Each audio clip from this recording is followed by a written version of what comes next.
올 들어 세계 최대 인공지능 컨퍼런스로 부상한 엔비디아의 GPU 기술 컨퍼런스 GTC가 간밤에 개막을 했죠. 앞으로 나흘간 계속되는데요. 행사 기간 동안 어떤 인공지능 신기술이 언급되느냐에 따라서 글로벌 증시의 방향이 큰 영향을 여파를 받을 수가 있습니다. 오늘은 어제 예고를 해드렸던 대로 GTC에서 나오고 있는 주요 내용들 김대호 경제학 박사와 집중 진단해보겠습니다. 박사님 안녕하세요. 네, 반갑습니다. 간밤에도 바쁘셨죠? 네, 그렇지만 감사하죠. 우리 모닝벨 시간에 이렇게 맞춰서 저희가 또 생방송으로 전달을 해드릴 수 있기 때문에 가장 관심을 모았던 게 이제 젠슨황 CEO의 기조연설이었는데 끝났지 않습니까? 어떻게 보셨어요? 네, 저는 그 잠바가 너무 멋있었어요. 아, 역시 가죽 자켓 입고 왔습니다. 네, 번쩍번쩍하는 그 가죽 자켓. 자, 그런데 뭐 예상은 했습니다만 이번에 이 엔비디아의 GTC에서 이 젠슨황은 기조연설을 통해서 새로운 제품을 냈습니다. 역시 말보다는 실제 그 제품이죠. 그래서 차세대 칩 B100이라는 게 있고 요거는 이제 지금 막 팔기 시작한 거예요.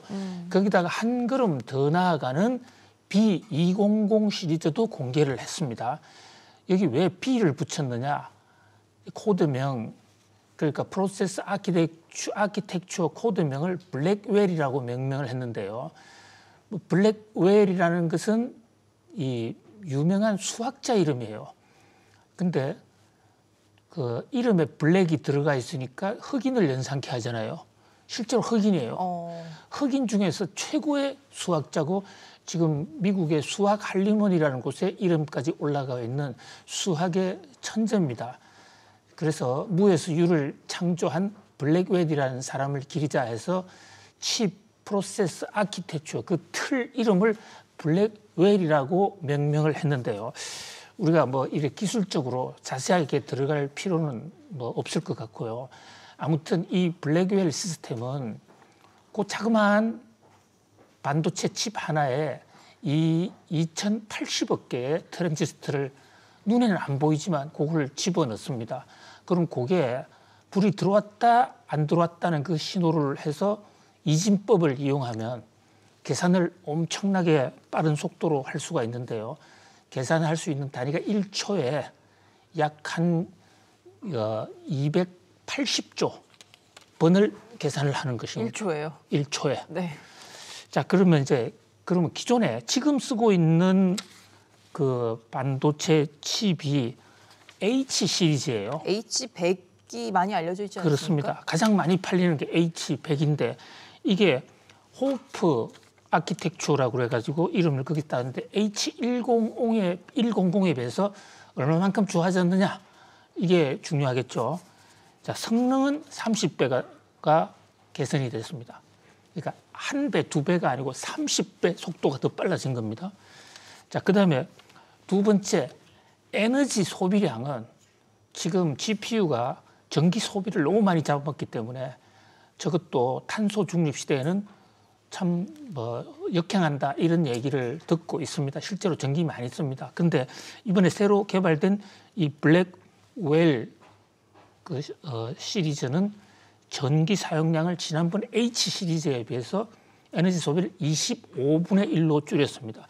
그러니까 에너지 사용은 25분의 1로 줄이고 효능은 30배로 늘리고. 그러면 에너지 사용 대비 효능은 3,000배 이상으로 늘어난 거죠. 엄청난 어떤 혁신을 했다.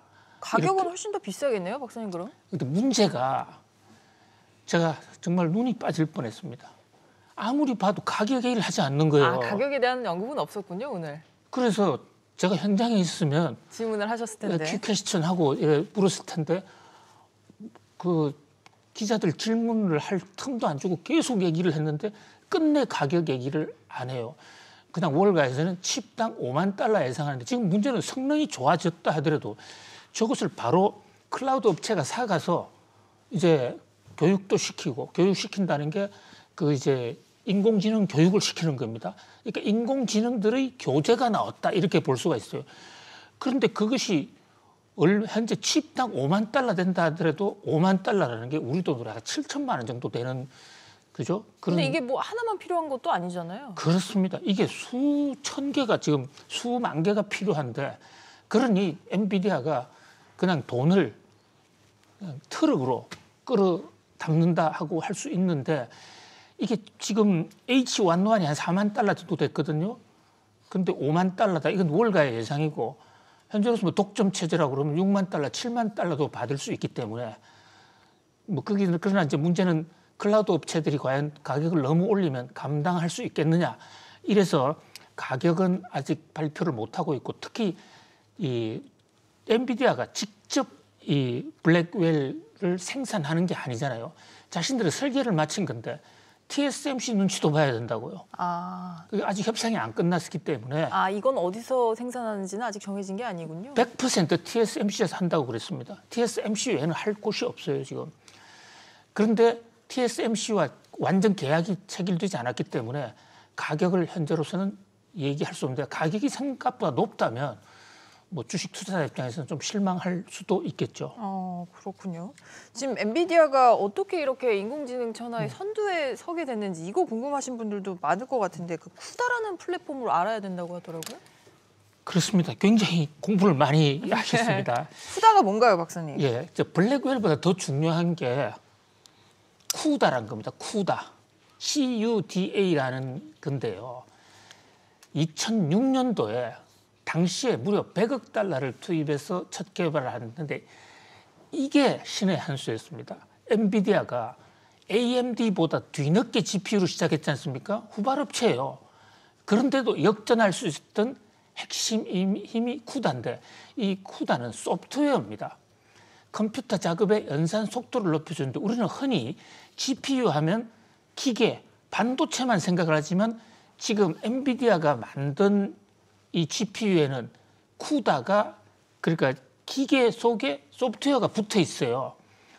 연산 속도를 굉장히 높여주고 또 GPU 기반으로 소프트웨어 또 프로그래밍 작업을 할 수 있는 플랫폼인데 저게 무료 배포하고 있습니다. 그냥 다운로드 받아오면 돼요. 이걸 전략적으로 이렇게 하는 걸까요? 그렇습니다. 그래서요, 지금 AMD가 먼저 GPU의 선발업체인데 어떻게 졌느냐? 바로 쿠다 때문에 졌고요. 자, 지금 이 CG의 제일 마지막 줄에 나와 있는 인공지능 칩을 설계하기 위한 필수품인데 칩 설계하는 필수품인데 그것을 이 쿠다를 사용하려면 반드시 이 쿠다는 엔비디아의 GPU-S만 작동이 돼요. 엔비디아 그래픽카드 외에 다른 제품에서는 쓸 수가 없으니까 꼭 이걸 바로 하겠네요. 그렇습니다. 그러니까 지금 소프트웨어가 제일 앞서 있거든요. 쿠다가. 저거 때문에 AMD가 GPU를 더 좋은 걸 만들어내도 다른 사람들이 인공지능 교육을 할 때 쿠다 때문에 다른 제품을 쓸 수가 없는 겁니다. 엔비디아 독점의 비결이 쿠다에 있다. 이렇게 볼 수가 있고요. 자, 그다음에 엔비디아가 왜 이렇게 GPU에서 떴느냐? 그것은 제프리 힌턴 교수를 얘기하지 않을 수가 없습니다. 토론토 대학에 있는 제프리 힌턴 교수인데 지난번에 윤석열 대통령께서 미주 대륙을 방문할 때 제프리 힌턴 교수를 만나서 우리나라 언론에도 크게 소개가 된 바가 있습니다. 세계 최초로 이제 지금과 같은 방식의 인공지능을 개발을 하신 분이고 그 유명한 이세돌을 이긴 알파고를 개발한 분이기도 하고 그래서 구글에 오래 근무했습니다. 지금 그래픽에 나오는 저분이 힌턴 박사예요. 근데 이 힌턴 박사가 구글에서 이 인공지능을 개발하다가 원래는 CPU를 가지고 했다고요. CPU가 훨씬 계산하는 그 머리가 더 높아요. 그러니까 고차 방정식은 CPU 아니면 해결이 안 됩니다. 근데 GPU는 미분, 적분 계산도 잘 못해요. 오로지 그냥 플러스 마이너스 이거 속도를 엄청나게 빨리 한단 말이죠. 그러니까 이게 개냐 고양이냐 특성을 파악해봐. 이러면 1초에 125조를 돌려가지고 특성을 파악해버리는 고난도의 기술이 필요 없는 거지 않습니까? 그걸 바로 제프리 힌턴 박사가 엔비디아의 GPU가 최고다 해가지고 채택을 해버린 겁니다. 그래서 사실 젠슨 황 박사는 지금도 뭐 거의 제프리 힌턴 박사를 상당히 고마워해야겠네요. 집에 그냥 사진을 걸어놓고 제사 지내듯이 모셔야 되는. 그런데 제프리 힌턴 박사가 구글을 떠나버렸다고요. 구글이 지금 인간의 나쁜 그런 거를 만든다 하다가 이제 떠나버리는 바람에 무주 공산이 되는데 어쨌든 반도체만은 엔비디아 GPU로 통일을 시켜놓은 거인데 근데 오늘 이 엔비디아의 젠슨 왕이 중대 선언을 했습니다. 그동안의 GTC 온라인으로 한번 다 과거에도 그 다운로드 받아볼 수가 있는데요.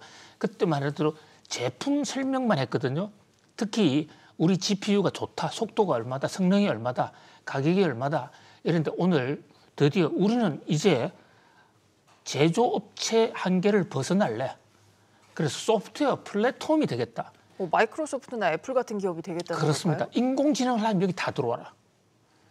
그런 면에서 최근에 이 엔비디아가 몇몇 그 작가들로부터 소송을 당하지 않았습니까? 그래서 인공지능 학습을 시켰다. 그런데 일바에서는 엔비디아가 GPU 만드는 회사인데 왜 학습은 왜 하냐? 아닙니다. 2006년도부터 한쪽 편으로는 소프트웨어를 해온 겁니다.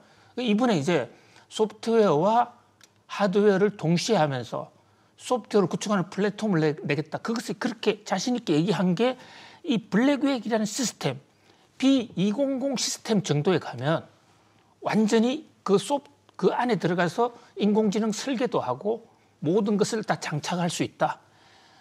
그러니까 핸드폰으로 치면 안드로이드 시스템이나 구글 iOS 시스템 그것도 우리가 함께 한다라는 선언을 했다. 이렇게 볼 수가 있습니다. 근데 이게 돈이 되느냐 안 되느냐는 그건 또 별개의 문제예요. 그러나 기술의 새로운 영역을 열었다. 그런 면에서 중대한 의미가 있다. 이래 보여집니다. 이 B200을 이제 더 많이 확산하기 위해서는 우리가 잘 아는 거 있잖아요. 고대역폭 메모리. 이게 혹시 더 많이 필요할까요? 그렇습니다. 이게요. 자, 고대역 메모리라는 게 HBM인데 하이 밴드위치 메모리라는 것입니다.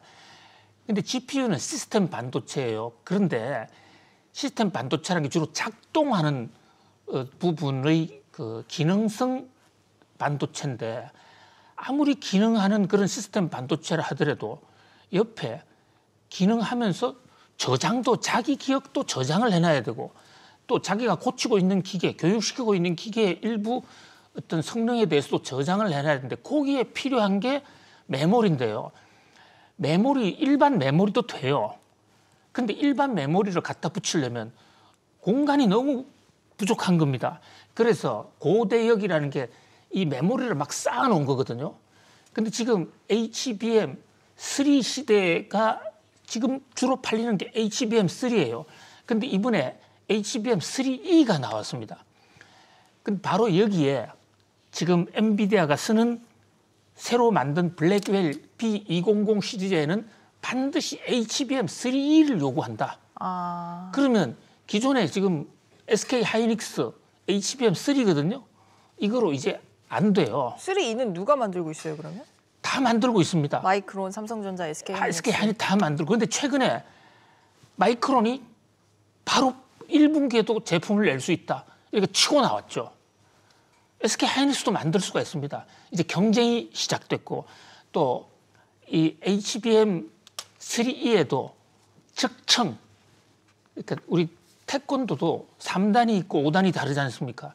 이 컴퓨터도 12단을 쌓을 것이냐, 78단을 쌓을 것이냐, 이제 단수 경쟁으로 들어간 그야말로 HBM3E에서도 삼성전자, 마이크론, 그다음에 SK 하이닉스의 경쟁이 시작됐다.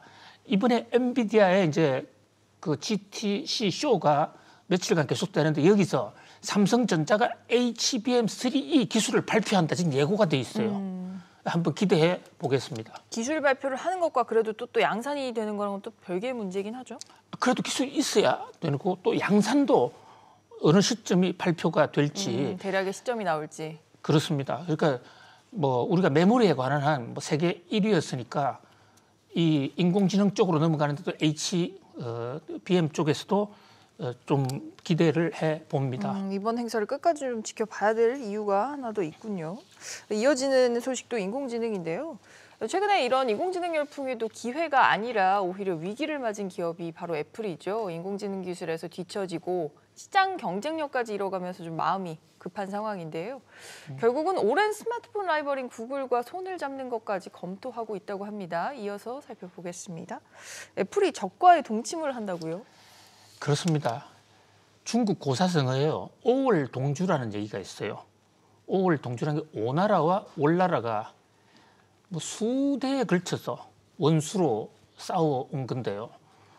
어느 정도 원수였냐면요. 하도 미워서 자기 집에서 매일 와신 상담이라고 해서 곰 쓸개만 매일 먹고 있는 겁니다. 쓴맛을 느끼면서 내가 적을 쳐야지. 근데 오나라와 올나라의 왕족들이 우연히 배를 탔는데 같은 배를 타게 되는데 배가 파산 위기를 맞았습니다. 그러면 어떻게 해야 됩니까? 이 배를 살려 나와야 되잖아요. 일단 살고 봐야죠, 둘이. 일단 뭉쳐서. 살고 나와야 돼요. 그래서 오나라와 올라 원수들이 뭉쳤다. 원수들도 일단 위기를 맞으면 뭉쳐야 된다는 그 고사성어가 5월 동주인데요. 지금 애플과 구글 이 두 개가 회사가 인공지능에서 오나라 올나라처럼 서로 싸우다가 완전히 태평양 오리알 완전히 지금 인공지능에서 졌어요. 자, 지금요. 인공지능 원래 어디가 먼저 시작했냐? 구글이 제프리 힌턴 박사 데려다가 먼저 시작했는데 지금 그 주도권을 마이크로소프트에 뺏겼지 않습니까? 마이크로소프트가 오픈 AI에 투자함으로써 그래서 지금 상당히 위기입니다. 또 애플 이 회사가 기술의 상징, 성장주의 상징이었는데 자율차 한다 해가지고 세월 낭비하다가 인공지능 구글에 가지도 못해서 지금 삼성전자는 AI 폰을 내놨잖아요. 그런데 기대했는데 이 아이폰은 지금 AI 기능이 탑재가 안 됐어요. 그러니까 두 애플과 구글이 인공지능 혁명의 시대에 완전히 낙동강 오리알이 되어 있는데 이 두 회사가 그러니까 상담을 하고 있다가 5월 동주처럼 만나서 우리 원수지만은 우리 지금 위기 상황이니까 같이 힘 합차자 하면서 애플이 제미나이를 사가겠다. 제미나이 이게 발음이 좀 에미나이하고 비슷한데 이게 아니고 제미나이예요. 제미나이. 네, 아닙니다. 오해 소지가 있을 수 있는지 모르겠으나 제미나이입니다. 네, 그렇게 물어보는 댓글이 있어요. 이 제미나이가 무슨 뜻이냐면요. 라틴어로 쌍둥이도 2명, 3명 정도가 아니라 뭐 5명 달린 쌍둥이 이런 것을 제미나이라고 그러는데 구글에서 왜 인공지능에다가 제미나이라는 이름을 붙였나? 재밌게 하려고 하는 그런 측면도 있지만 아닐 것 같은데요. 기능을 쌍둥이처럼 모든 기능을 한꺼번에 다 가져왔다. 소리 기능, 뭐 화상 기능, 번역 기능 이런 걸 다 왔다. 그렇게 만들었는데 저게 지금 챗GPT보다 못하거든요. 챗GPT는 지금 마이크로소프트가 쓰고 있지 않습니까? 그래서 지난번에 설명에 바드라든지 이런 설명에도 기본적으로 제미나이 시스템을 쓰는데 그게 엉뚱한 답을 하고 망신을 많이 당하지 않았습니까? 그래서 구글 주가가 많이 떨어졌는데 세계 최강자로 애플이 찾아와서 야 우리 같이 하자 이러니까 뉴욕 증시에서 죽었던 줄 알았던 구글이었는데 구글 제미나이를 찾는 고객이 있네? 박사님 그럼 애플도 망신당하는 거 아닙니까? 근데 지금 상황이 급하다고요. 자칫 잘못하면 배에 빠져 죽어요. 그래서 사선을 선택했다 뭐 이렇게 보면 그렇죠. 될까요? 애플이 지금 AI가 없다는 것은 삼척 동자도 알지 않습니까? 그래서 일단 위기 상황이다. 그래서 원수하고 뭉쳐서 제미나이를 한번 가져와 볼까? 근데 아직 확정되지는 않았습니다. 구글과 애플이 동맹을 맺을지. 지금 애플은 오픈 AI에도 발을 내걸고 있어요. 그런데 정말 이 대목은 애플은 오픈 AI는 하고 싶지는 않죠. 자존심이 굉장히 상하죠. 왜냐하면 마이크로소프트가 사실상 이 컴퓨터 구동하는 소프트웨어에서 사실 기술을 훔쳐가가지고 그 애플 윈도우를 만들고 까면서 애플의 창업자인 스티브 잡스하고 엄청나게 싸웠던 적이 있거든요. 그러니까 그 스마트폰을 여는 시스템에 관해서는 마이크로소프트하고는 협조하기는 싫은데 마이크로소프트의 동맹군인 이 오픈 AI가 제일 앞서가기 때문에 양쪽이 지금 같이 논의하고 있는데 정 안 되면 제미나이라도 가겠다. 지금 이런 상황입니다. 그러다 보니까 애플 쪽보다는 구글 쪽 주가가 훨씬 더 올라간 것이죠. 애플은 지금 앵커님 잘 지적하신 대로 애플도 망신당하는 사건이에요. 그럼에도 불구하고 구글은 우리 판다? 삼성이 비상이 걸리는 거예요. 삼성은 지금 현재 AI 기능을 탑재했다. 그런데 그게 어떤 그 소프트웨어 시스템을 쓰냐면 바로 구글 제미나이를 쓰고 있거든요. 아, 삼성도 갤럭시에 그 제미나이를 탑재한다고 했죠. 제미나이 기초품을 쓰고 있다고요. 그럼 계약을 맺어서 더 상급품을 쓰게 되면 한꺼번에 애플이 삼성전자를 뛰어넘을 수도 있는 것입니다. 그러니까 지금 제미나이가 뭐냐 한마디로 보통 컴퓨터 시대의 안드로이드 같은 거예요. 그 컴퓨터를 인공지능으로 돌릴 수 있는 시스템. 거기에 어쨌든 구글과 애플이 한꺼번에 뭉친다. 우리가 지금 삼국지 전쟁이 벌어지고 있다는 여러 가지 말씀을 드렸는데 합종연행을 하고 적과의 동침도 하고 산업의 초기 단계에서는 이런 현상이 IT 초기 단계도 이런 현상이 일어났거든요. 그런 면에서 우리나라의 삼성전자와 SK도 굉장히 지금 좀 분발이 요청되는 시기인데 전체적으로 인공지능에 관한 완전히 지금 무풍지대 상당히 지금 소외가 많이 되어 있습니다. HBM이 있다고 그러지만 그것은 HBM은요 인공지능의 주력이 아니라 어디까지나 보충적인 상품에 불과하거든요. 근데 다행인 것은 오픈 AI가 오늘 엔비디아 행사에 찬물을 좀 끼얹으려고 엔비디아를 지금 따라잡는 제일 경계 세력이 오픈 AI거든요. 기자회견을 하고 UAE를 만나고 그리고 돈을 가져와서 우리가 엔비디아를 뛰어넘는 그 GPU 공장을 만들겠다 하지 않았습니까? 그 공장 만들면 삼성전자하고 기회가 있을 수도 있겠네요. 그 얘기를 했어요. 바로 저 오늘 밤에 그런 어떤 지금 자칫 잘못하면 한국 반도체가 나락으로 빠질 수도 있다. 그런 경각심으로 국가에서도 좀 집중적으로 지원을 할 필요가 있다. 돈 한 푼 지원하는 것을 뛰어넘어선 전략적 지원이 필요하다. 이렇게 볼 수 있겠습니다.